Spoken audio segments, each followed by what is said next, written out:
Have you ever seen an animal called a kangaroo? Do you know where kangaroos live? Do you know how the mama kangaroos carry their babies? Do you know what we call a baby kangaroo? Hello everyone, I'm Kathleen Pelly. Welcome to Journey with Story. Today's episode is dedicated to all of our wonderful loyal fans in Australia.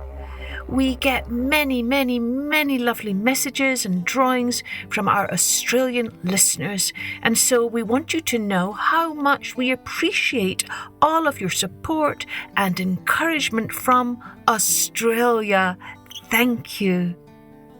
So, since this episode is for our Australian listeners, it makes sense that this is going to be a story from Australia about this animal called a kangaroo. Because, of course, kangaroos live in Australia.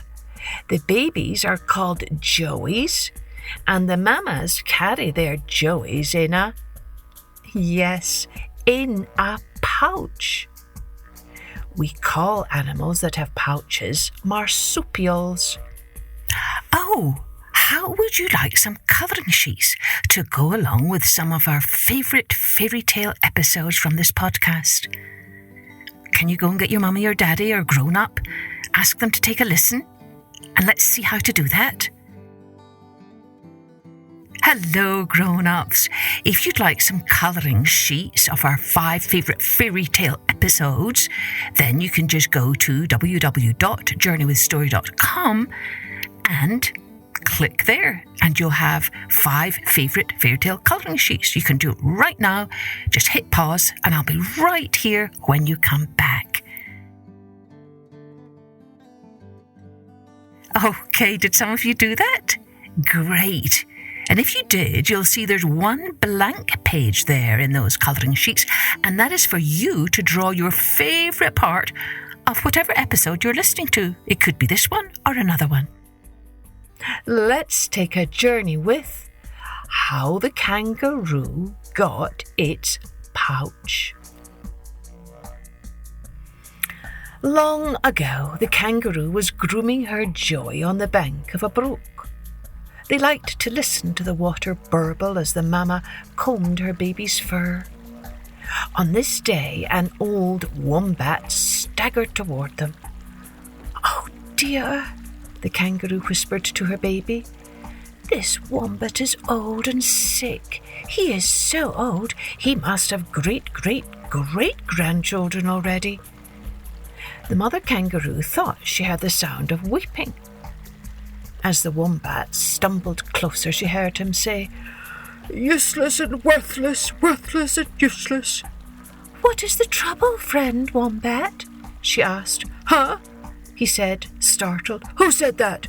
"I did," said the kangaroo. "A kangaroo and her joey." "I'm blind," the wombat replied.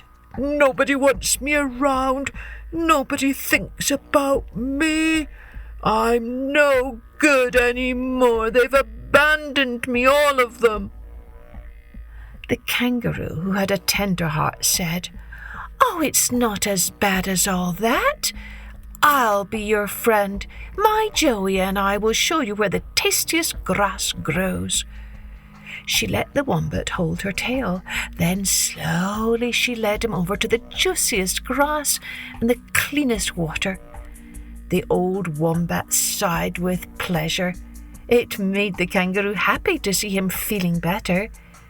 Suddenly she remembered her joey. She had told him to stay close, but he had wandered off again. She raced back to look for him. So many times as it happened.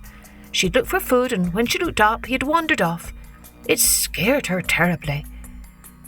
Finally, she found her joey asleep under a gum tree. Not wanting to wake him from his nap, she decided to go back and check on the old wombat. Something was moving in the bush. It was a hunter, silently stalking the wombat. Already his boomerang was raised above his head, its smooth edges ready to slice the air. The kangaroo froze. She couldn't even breathe. She wanted to run, but the wombat was like her Joey. She had to protect him. The kangaroo began to stomp on the branches and twigs under her feet. Thump, thump, crack, crack. She pounded the earth. The hunter turned toward her. "Run!" she screamed to the wombat. "Run, there's a hunter!" The wombat rushed off, not knowing where he was going. Now, all the hunter wanted was the kangaroo. As fast and as hard as she could, the kangaroo hopped off into the bush in the other direction from where she had left her Joey sleeping. At last she came to a cave. She was too tired to go further and collapsed on the dirt floor inside.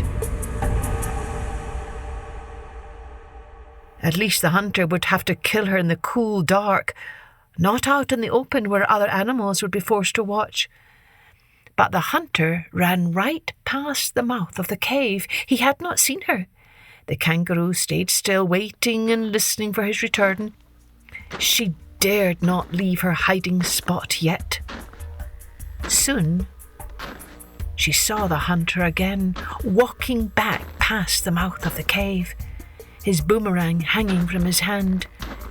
She waited a little longer to be certain her path was clear, and then she raced as fast as she could back to the gum tree, and there was her darling Joey, wide awake and all ready to play. Together they went off in search of the old wombat. But search as they might, there was no sign of him. Now, what the kangaroo mama did not know was that the wombat was not actually a wombat at all. He was the great god Byamee, who had put on a disguise because he wanted to come down to earth and find out which of his creatures had the kindest heart. Now he had an answer that pleased him greatly. The kangaroo had the kindest heart of all his creatures. So Byamee wanted to give her a gift, a special gift that would be particularly helpful to her and her needs. Byamee called the sky spirits together and said, "Go down below to where the eucalyptus grow tall. Peel the long strips of bark and make a dilly bag apron. Give it to the kangaroo mother and explain that she must tie it around her waist." And so they did. At the very moment the kangaroo mother tied the apron around her waist, Byamee transformed it into soft kangaroo fur. It grew into her own flesh. Now she had a pouch in which to carry her baby Joey. He could even sleep in there as she went about her daily tasks. The kangaroo mother was very happy with her gift, but because she was the kindest creature of all, she didn't want to keep it only for herself.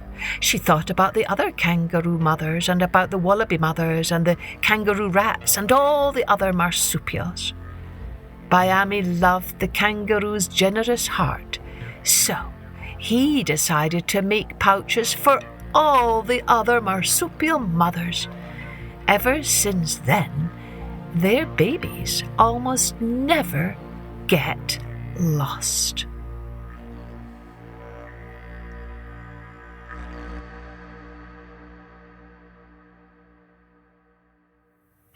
So don't forget, you can download those very popular 5 favourite fairy tales colouring sheets at www.journeywithsori.com. And when you sign up to my email list, you'll get all kinds of updates about this podcast, upcoming books, and other bits and bobs around the wonderful world of stories. Cheerio then. Join me next time for Journey with Story.